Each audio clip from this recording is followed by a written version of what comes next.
There was a time when an Avengers movie didn't compete with other films. Other films moved out of its way.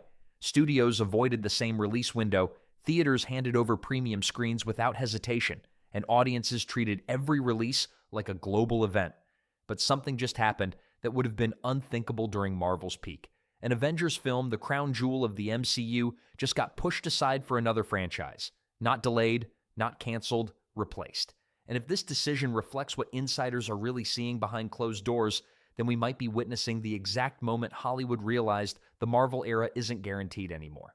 So if you want unfiltered breakdowns of the entertainment industry's biggest power shifts, hit subscribe right now because the story behind this decision is way bigger than one movie.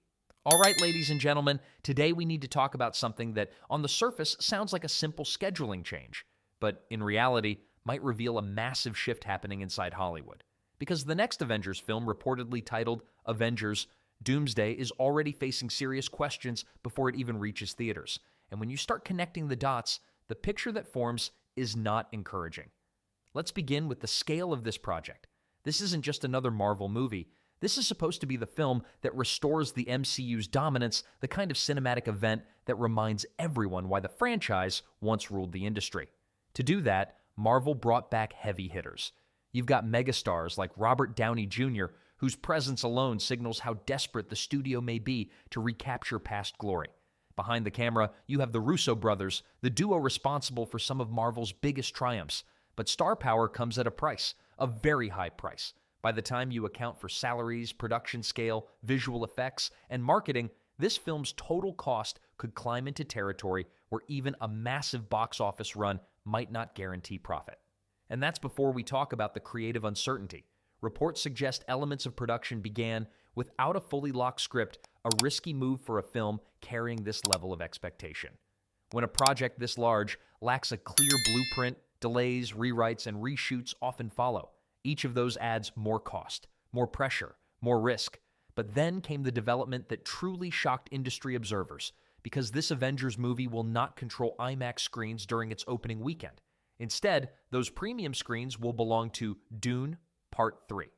Now, if you're a casual viewer, this might not sound dramatic, but inside Hollywood, this is seismic. Premium formats like IMAX are where blockbusters generate their highest ticket revenue.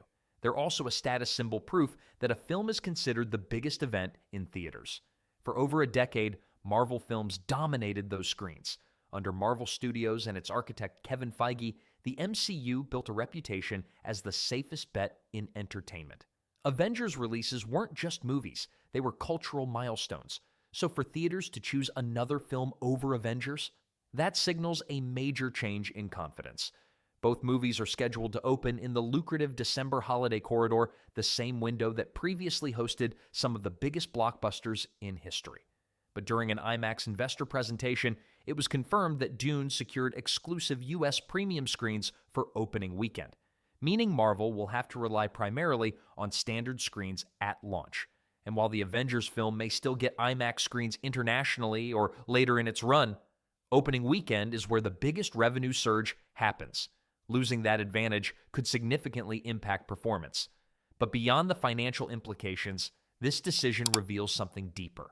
It suggests that theater chains believe audience excitement has shifted, that the guaranteed hype surrounding Marvel is no longer guaranteed, and that audiences might be more curious about new cinematic experiences than another superhero crossover. This doesn't necessarily mean people hate Marvel. In fact, hatred would almost be better because strong emotions still drive engagement. What's more concerning is indifference, a growing sense that audiences have seen it all before. After years of nonstop releases, interconnected storylines, and varying quality, fatigue may finally be setting in. Franchises don't usually collapse overnight. They fade, slowly, quietly, until one day they're no longer the center of attention. And what makes this situation so fascinating is how symbolic it feels. A franchise that once controlled every inch of the theatrical landscape now has to compete for relevance. Not gone, not finished, but no longer untouchable.